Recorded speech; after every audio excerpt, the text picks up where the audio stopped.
নমস্কার বন্ধুরা, আজ আপনাদের পড়ে শোনাব সুচিত্রা ভট্টাচার্যর লেখা গল্প বুকের কথা। মেয়ের কাছে চলেছে হিরণময়, শিলিগুড়ি।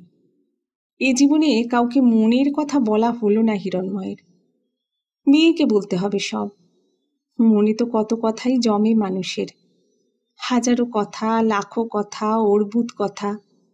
সেই সব কথা ঠিক ঠিক বলে ফেলতে পারলে হিরণময়ের পৃথিবীটা হয়তো আমূল বদলে যেত। অনেক মনোরম, অনেক ভরভরন্ত হয়ে উঠত জীবনটা। কেন যে তাকে নিয়ে এই নিষ্ঠুর খেলা খেলল বিধাতা? খেলা নাকি বৈরিতা? মানুষ যা বলতে চায় তার বদলে যদি অন্য কথা বেরিয়ে আসে মুখ দিয়ে, তবে তাকে কি বলে?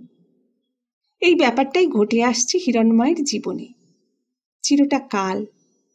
হৃদয়ের সঙ্গে ষড়যন্ত্রের এই এক অদ্ভুত দ্বন্দ্ব।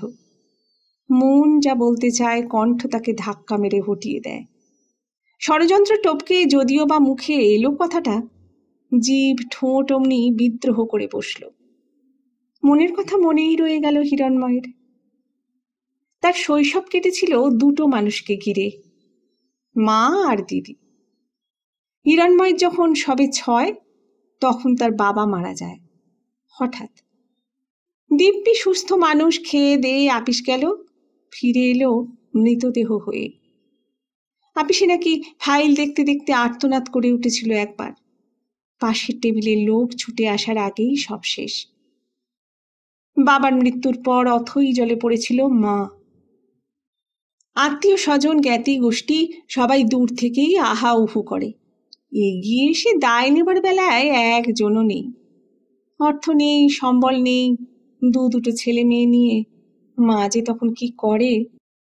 শেষে বাবার বন্ধুদের করুণায় মাটিতে পা রাখার একটা জায়গা জুটল। বাবার আপিসে চাকরি পেল মা। চাকরি পাওয়ার পরও বহুকাল বাবার ছবির সামনে বসে কাঁদত মা। সারা দিন আপিস, সংসারের খাটাখাটুনি, দিদি ছোট থেকেই একটু রোগাভোগা, তাকে নিয়ে দুশ্চিন্তা।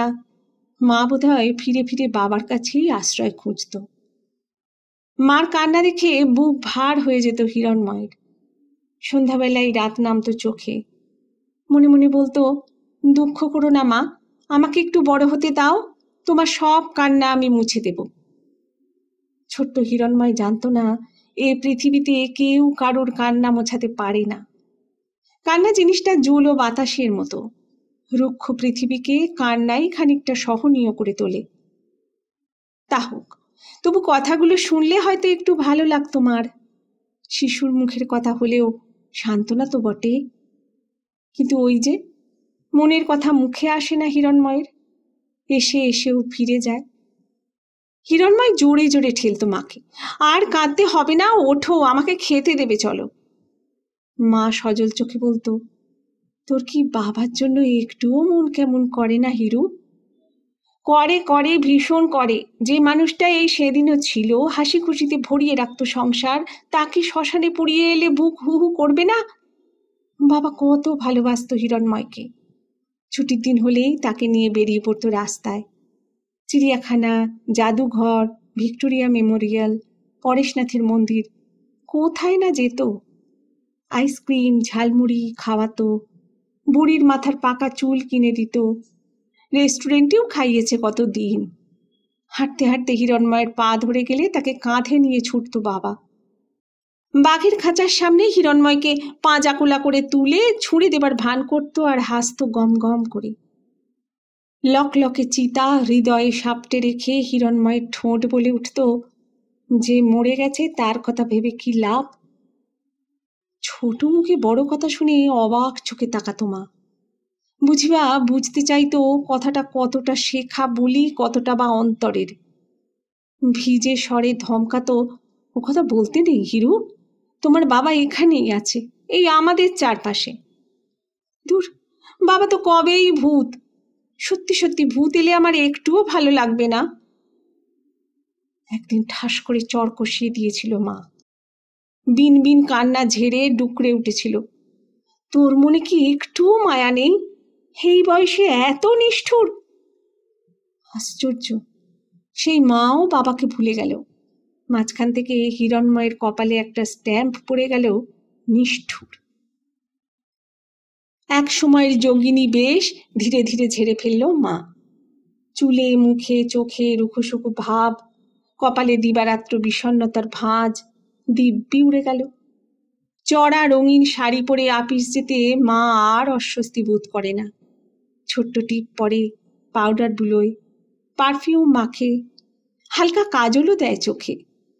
আপিস থেকে ফিরে যে মা হা ক্লান্ত হয়ে বসে থাকতো, মাত্র 4টে বছর ঘুরতে না ঘুরতেই তার মধ্যে কি পরিবর্তন!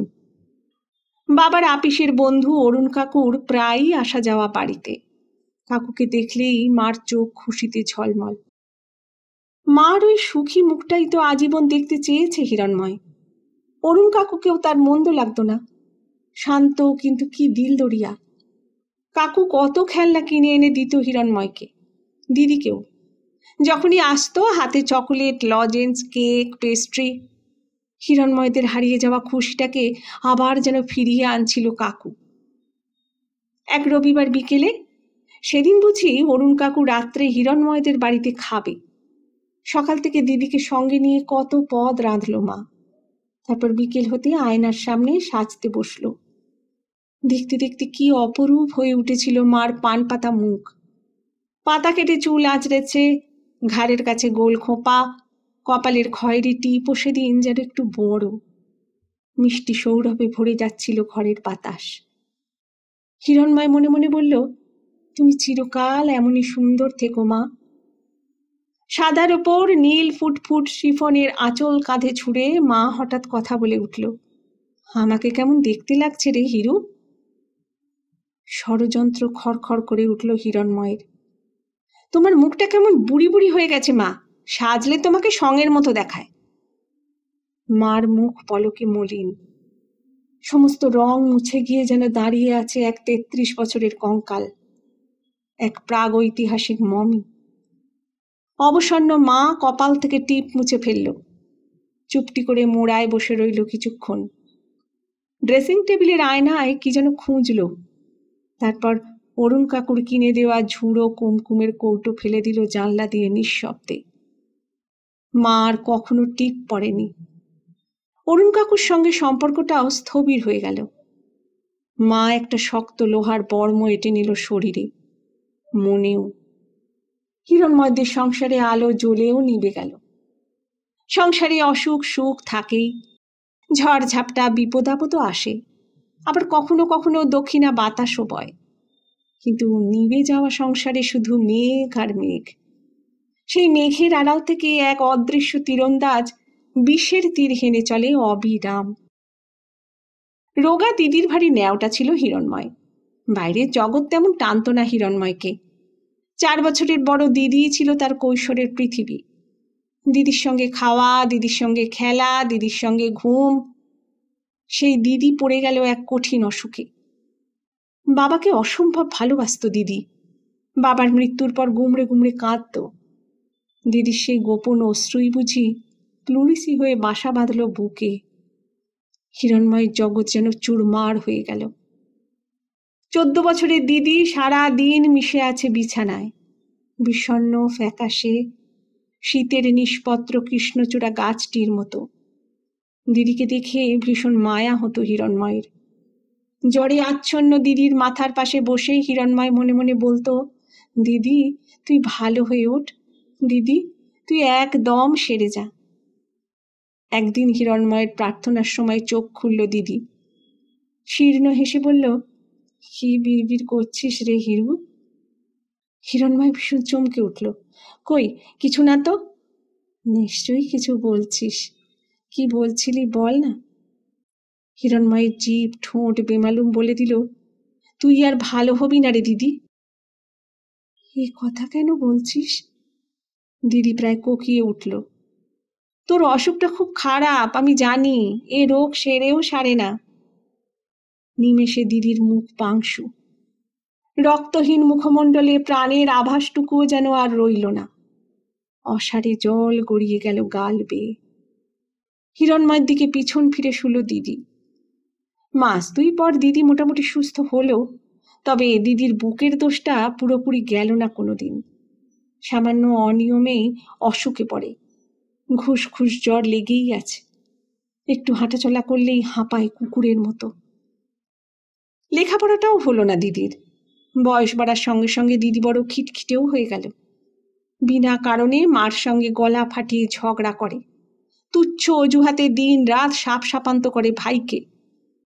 বারবার পাত্রপক্ষের সামনে বসা আর বাতিল হওয়াই যেন হয়ে উঠেছিল তার জীবনের পরিণতি।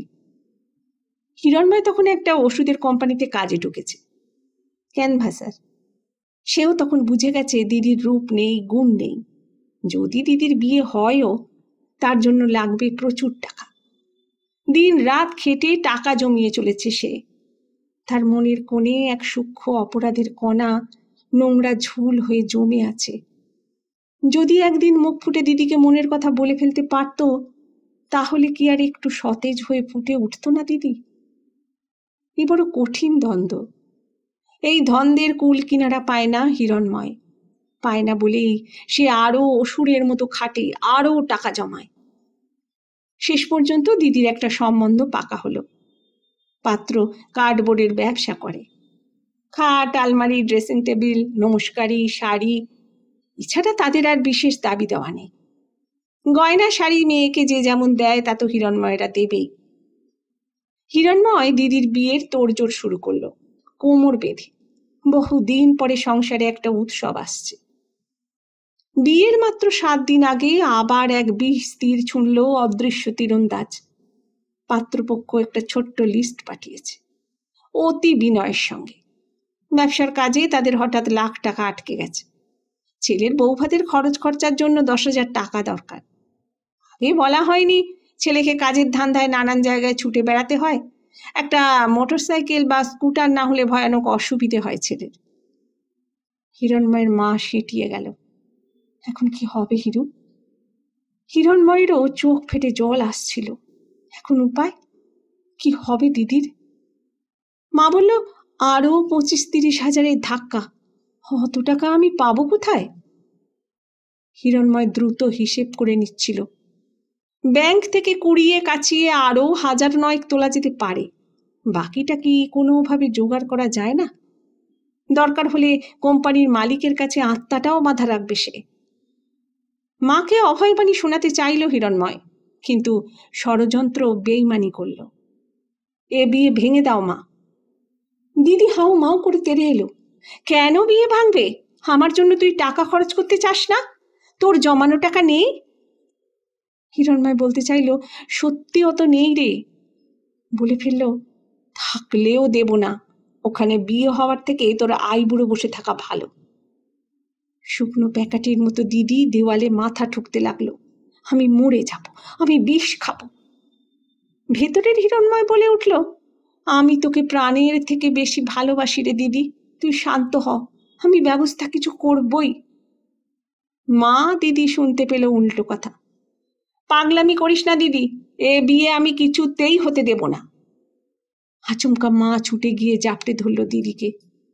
অনেক কাল আগে এঁটে নেওয়া খোলস ভেঙে হিস্টেরিয়াগ্রস্ত রোগীর মতো চেঁচিয়ে উঠেছে হঠাৎ, ও আমাদের কারুর ভালো চায় না রে খুকু, টাকা আমি জোগাড় করব, দেখি তোর বিয়ে ও কি করে আটকায়। ভেবে চিনতে প্রায় ওর কাছ থেকে ভিক্ষে করে টাকাটা জোগাড় করে ফেলল মা। পরদিন নত মুখে যথা সর্বস্ব সঞ্চয় তুলে এনেছিল হিরণময়। মা ছুঁয়েও দেখল না। কল্পিত শুভ লগ্নে বিয়ে হয়ে গেল দিদির। মাস চারেক পর জামাইবাবুর সঙ্গে মুসৌরি বেড়াতে গেল দিদি। বিলম্বিত মধুচন্দ্রিমা। সেখানেই পাহাড় থেকে পিছলে পড়ে দিদি মারা গেল। মা জামাইকে দুষল না, হিরণময়ের দিকে আঙুল তুলল। তুই কি কখনো কারোর সুখ চাইবি না হিরু? তোর মনে এত কূপ। হিরণময় কলকাতা ছাড়ল, কপালে একটা দগদগে দাগ নিয়ে। নিষ্ঠুর, নিষ্ঠুর। মেয়ের কাছে চলেছে হিরণময়, শিলিগুড়ি। সেখানে মার সঙ্গে থাকে মেয়ে। তাদের দ্বীপ থেকে বহুকাল নির্বাসিত হয়েছে হিরণময়। মনের কথা হিরণময় মেয়ের মাকে বলতে পারেনি, মেয়েকে বলতে হবে সব। হিরণময়ের বুকের মধ্যে অনন্ত কথার মিছিল ঝংকার তোলে অবিরাম। শিলাবৃষ্টি হয়ে আছড়ে পড়তে থাকে হৃদয়ের খাঁচায়, মাথা খুঁড়ে ভাষা চায়। একটি বারও যদি মনের কথাকে বার করে দিতে পারত হিরণময়। আরতি বলতো, তুমি একটা কসাই, তোমার মন বলে কিছু নেই। আরতি হিরণময়ের বউ, আরতি ঝুমুরের মা। কলকাতা ছেড়ে অন্য ওষুধ কোম্পানিতে কাজ নিয়ে শিলিগুড়ি চলে গিয়েছিল হিরণময়। সেখানেই আরতির সঙ্গে তার বিয়েটা ঘটে। আরতির বাবা রেলের কন্ট্রাক্টর, দাপুটে মানুষ, কোমরে টোটা ভরা রিভলভার, 200-250 কুলির প্রভু। অপার সুখ, অঢেল বিত্ত, অসীম প্রতিপত্তি সব লুটোপুটি খায় তার পায়ে, পোষা বেড়ালের মতো। এমন একটা লোকের মেয়ের সঙ্গে হিরণময়ের বিয়ে হওয়ার কথা নয়, তবু কেমন করে যেন হয়ে গেল।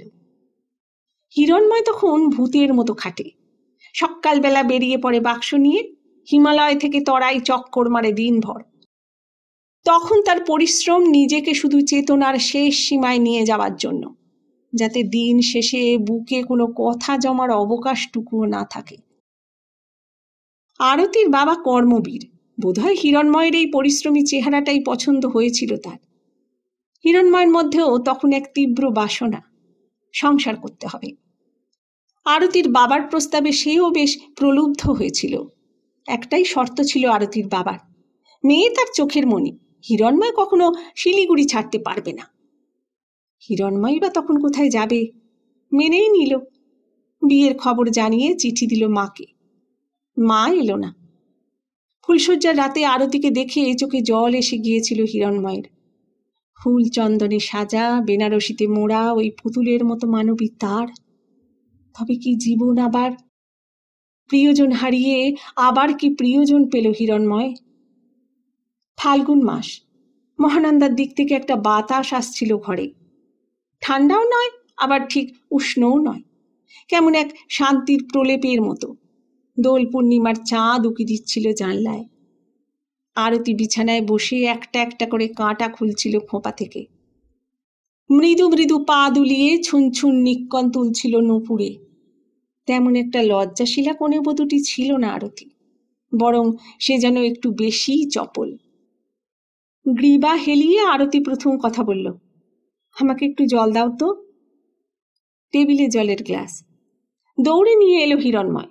জলটুকু নিঃশেষ করে শূন্য গ্লাস হিরণময়কে ফিরিয়ে দিল আরতি। সুগন্ধি রুমালে মুখ মুছল। হঠাৎ বুঝি তার খেয়াল হলো গ্লাস হাতে দাঁড়িয়েই আছে হিরণময়। আরতি কটাক্ষ হারল, কি দেখছ? হিরণময়ের বুকে বাজল মাদল, দ্রিম দ্রিম। তুমি সুন্দর, তুমি সুন্দর, তুমি সুন্দর। ষড়যন্ত্র রুখে দিল কথাটাকে। জিভ আর ঠোঁট বিদ্রোহী হলো। কাঁপা কাঁপা গলায় হিরণময় বলল, তোমার কপালটা বড্ড ছোট। তো ছোট কপালের মেয়েরা সুখী হয় না, তোমার কপালে অনেক দুঃখ আছে। ঠিকাদারের ধনী মেয়ে থমকালো মুহূর্তের জন্য, ক্ষণ পরেই হেসে উঠেছে খিলখিল। সে তো আছেই, বাবা এমন দড়ি কলসি বেঁধে জলে ফেলে দিল। হিরণময় কুঁকড়ে গেল। আমাকে বুঝি তোমার পছন্দ নয়? ঠিকাদারের মেয়ে পা দোলাচ্ছে আবার। ভেবে দেখতে হবে। কি? এই এরকম চালচুলোহীন লোককে পছন্দ করা যায় কিনা? হিরণময় নিঃশব্দে বলল, আমি বড় দুঃখী আরতি, আমাকে দয়া করো, দয়া। হিরণময়ের হাত থেকে গ্লাস নিয়ে নিজেই ড্রেসিং টেবিলে রেখে এলো আরতি। নতুন বরের গা ঘেঁষে দাঁড়ালো সামনে। নরম আঙুল দিয়ে নেড়ে দিল হিরণময়ের নাক। অমনি বাবুর ঠোঁট ফুলল। রে বাবা, তোমার মতো লোকই আমার পছন্দ, বোকা বোকা, ভ্যাবলা ভ্যাবলা। খুশি হবে না আহত হবে ভেবে পাচ্ছিল না হিরণময়। শুনতে পেল রক্তে যেন কল্লোল উঠছে। তীব্র সুবাসে আচ্ছন্ন হয়ে এলো ঘ্রাণ শক্তি। আরতি হঠাৎ বলল, তখন কপালের কথা বললে কেন? তুমি জ্যোতিষ চর্চা করো নাকি? নিঃশ্বাস ঘন হয়ে এলো হিরণময়ের। সামান্য হেসে হালকা হতে চাইল। ধনী মেয়ের হাত ভরা গয়না নেচে উঠল ঝমঝম। তুলতুলে দুটো হাত এগিয়ে এলো হিরণময়ের দিকে। দেখো তো আমার হাতে কি আছে। কোমল হাতের স্পর্শে হিরণময়ের দেহ শিরশির। এ এক অচেনা স্বাদ, রোমহর্ষক। আরতি বলল, আমার আয়ুরেখাটা কেমন গো? কদিন বাঁচবো বলে মনে হয়? হিরণময় মনে মনে বলল, কি হবে জেনে?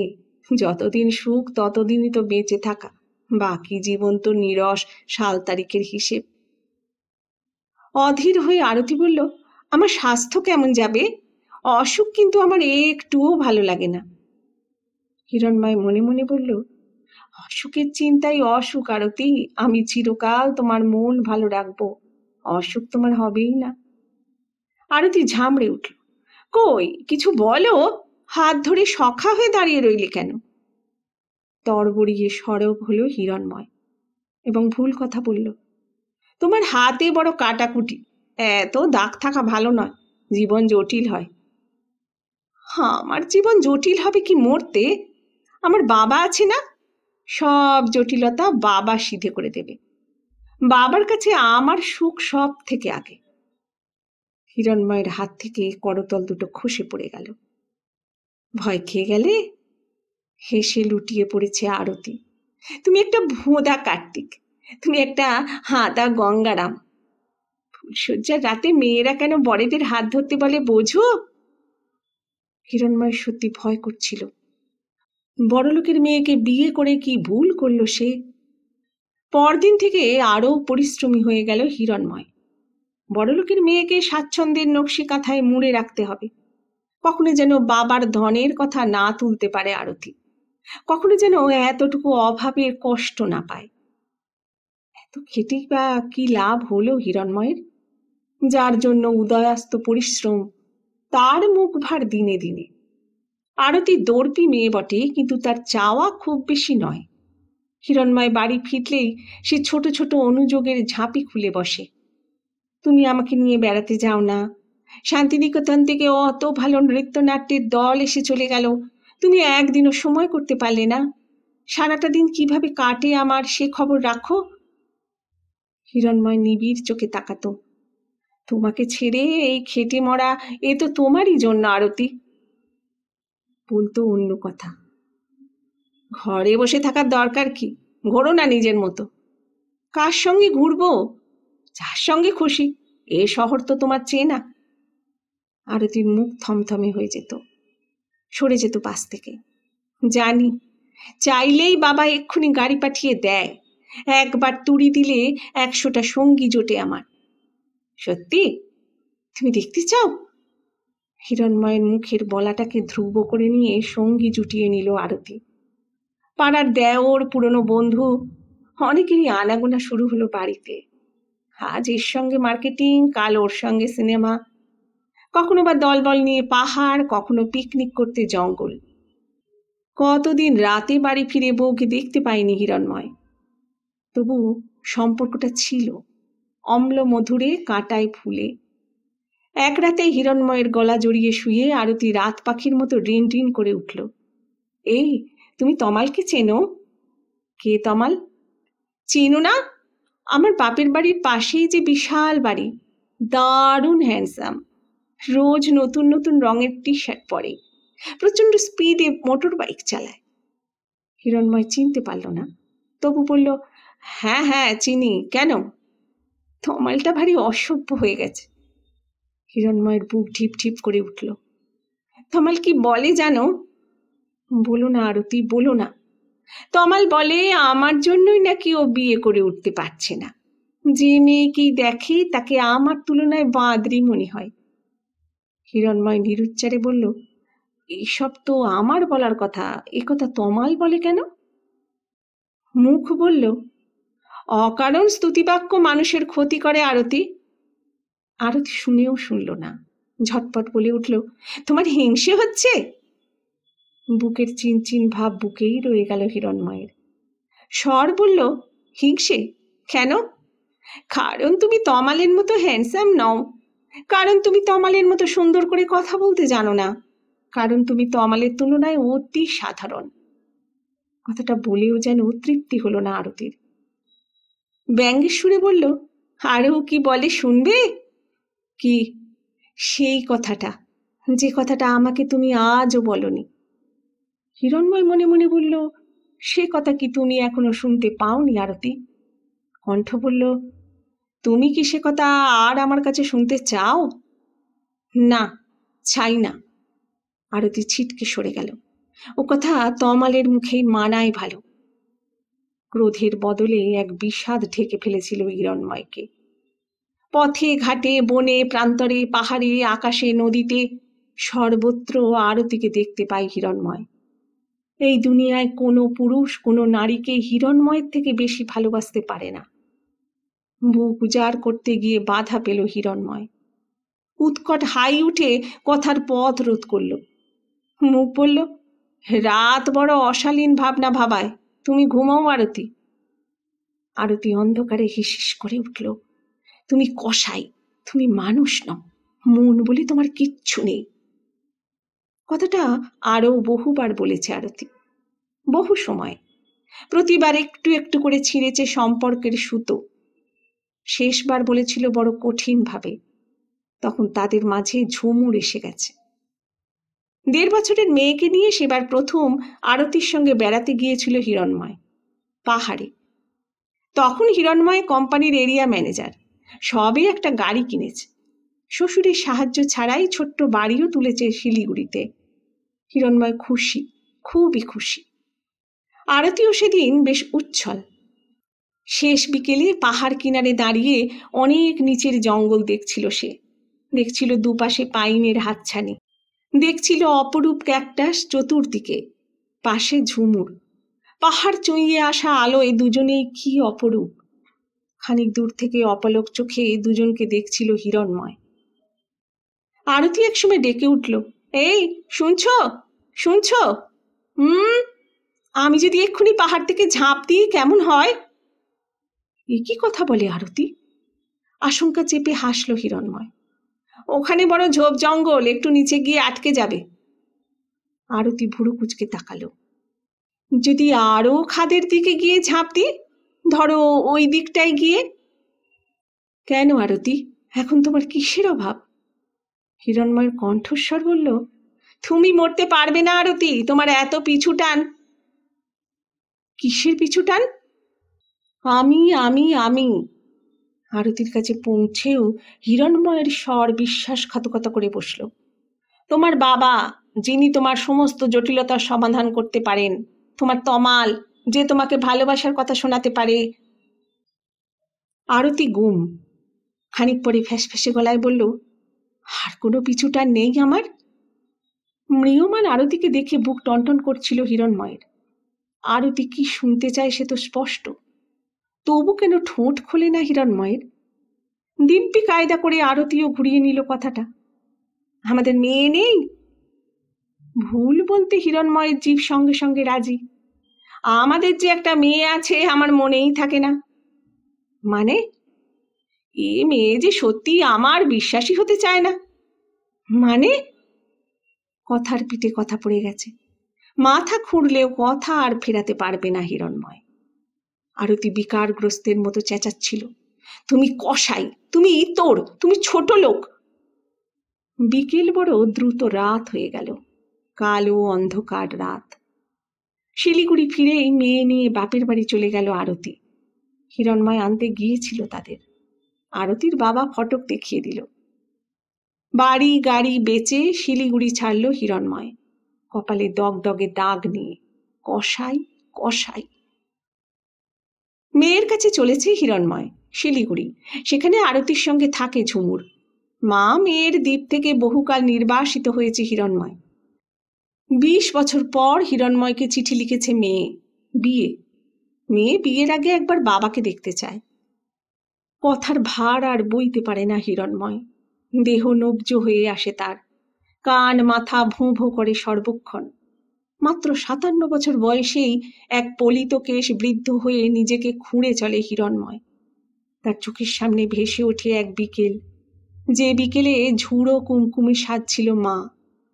মা আর নেই। মনে পড়ে এক পাতা ঝরা কৃষ্ণচূড়ার জ্বর তপ্ত কপাল। গাছটা মরে গেছে। মনে পড়ে মহানন্দার হাওয়া মাখা দোল পূর্ণিমার রাত। মনে পড়ে পাহাড়ি বিকেলে দ্রুত ফুরিয়ে যাওয়া আলো। আরতি হারিয়ে গেছে কবেই। ঝুমুর আছে, ঝুমুর ডেকেছে হিরণময়কে। শ্রাবণীর সকালে নিউ জলপাইগুড়ি পৌঁছল হিরণময় ট্রেনে। মেঘলা আকাশ, নোংরা চাদরের মতো আলো ছড়িয়ে আছে স্টেশনে। হিরণময় বেরিয়ে একটা রিক্সা ধরল। বহুকাল না এলেও এ জায়গা তার হাতের তালুর মতো চেনা। দেখতে দেখতে পৌঁছে গেল শ্বশুর বাড়ি। বাড়িটা বদলে গেছে আমূল। বেদিটা ভাঙা, ফটকের ধারে দারোয়ান থাকত, সেখানে নেড়ি কুকুর ঘুমোচ্ছে। বাগানে জঙ্গল, কড়ি বড় গা, খিলান, দরজা জানলা সবেতেই কেমন দুঃখী দুঃখী ভাব। দেখেই বোঝা যায় টোটা ভরা রিভলভার আর নেই। হিরণময়কে চিনতে 2-1 সেকেন্ড সময় লাগলো আরতির। চমকটুকু কাটার পর হঠাৎই মুখ উদ্ভাসিত। ক্ষণ পরেই একটা ছায়া এসে ম্লান করে দিল আলোটুকু। শুকনো স্বরে আরতি বলল, তুমি? হিরণময় হাঁ করে আরতিকে দেখছিল। সময়ের অজস্র দাগে ভরে গেছে আরতি। ছোট্ট কপাল চওড়া হয়ে গেছে, বয়স ঘাঁটি গেড়েছে দেহের আনাচে কানাচে। থতমত মুখে হিরণময় বলল, এলাম। আরতি বলল, এসো। বৈঠকখানা ঘরে বসেছে হিরণময়। ঘরটাতেও প্রচুর ঝুল জমে আছে। পুরনো সোফায় ধুলোর পরত। সময়ের বড়ই ওলট পালট করা স্বভাব। হিরণময়ের অস্বস্তি হচ্ছিল। 4 ঠেঙে ঢাউস পাখাটা চালিয়ে দিয়ে আরতি বলল, কেমন আছো? হিরণময়ের মুখ দিয়ে বেরিয়ে গেল, ভালো। তুমি? ভালো, ভালোই তো। আরতিও কি ভুল কথা বলা শিখে গেছে? হিরণময় প্রাণপণ চেষ্টা করে বলে ফেলল, তুমি আর মুখ দেখাতে বারণ করেছিলে তাই আসেনি। ও। আরতি আবার ভুল কথা বলল। তা এতদিন পর শিলিগুড়িকে মনে পড়ল যে? শিলিগুড়ি আমার অস্তিত্বে মিশে আছে আরতি। বলতে গিয়েও হিরণময় বলে উঠল, মেয়ে চিঠি দিয়ে ডাকলো। সেই চিঠি দিল? পলকে কঠিন হয়ে গেছে আরতির মুখ। বেঈমান, বেঈমান! এতকাল ধরে যে একা একা মানুষ করল। হিরণময় গুটিয়ে গেল। আরতি কি সত্যি চায়নি হিরণময় আসুক? বেশ খানিকক্ষণ পর কথা বলল আরতি। একেই বলে রক্তের দোষ। মেয়ে বলে যে বাপ স্বীকারই করল না, তার ওপর এত কিসের টান থাকে মেয়ের? হিরণময়ের বুক ধুকপুক করে উঠল। প্রিয়জন তবে হারায় না, ফিরে ফিরে আসে ভিন্ন রূপে। আরতি বলল, মেয়ে বিয়ের কথাও জানিয়েছে নিশ্চয়ই? ভালোই হলো, বাপের কর্তব্যটাও সেরে যাও তবে। পাত্র ভালো? ইঞ্জিনিয়ার, মেয়ে নিজেই পছন্দ করেছে। ও, বসো, মেয়েকে ডেকে দিচ্ছি, তার মুখ থেকেই শোনো সব। উদাস মুখে আরতি চলে যাচ্ছিল। হিরণময় পিছু ডাকল, শোনো। কি? আমার আশাটা কি তোমার পছন্দ নয়? ঠিকাদারের মেয়ে সত্যিই কথা ধরে রাখা শিখে গেছে। দরজার কাছে থমকে দাঁড়ালো কয়েক মুহূর্ত, নাকি অনন্তকাল। তারপর তার ঠোঁট বলল, আমার পছন্দ অপছন্দে কি আসে যায়? ভেতর বাড়িতে ঢুকে চিৎকার করে মেয়েকে ডাকছে আরতি। হিরণময় শুনতে পাচ্ছিল। হঠাৎ ভীষণ ভয় করে উঠল হিরণময়ের। মেয়ে আসছে। মেয়েকেও যদি ভুল কথা বলে ফেলে হিরণময়? যদি বলে, যদি বলে? থাক, কথা নয়, রয়েই যাক বুকে। কত কথাই তো জমে মনে, কটা কথাই বা বলতে পারে মানুষ। হিরণময় পালালো, পালিয়ে বাঁচল।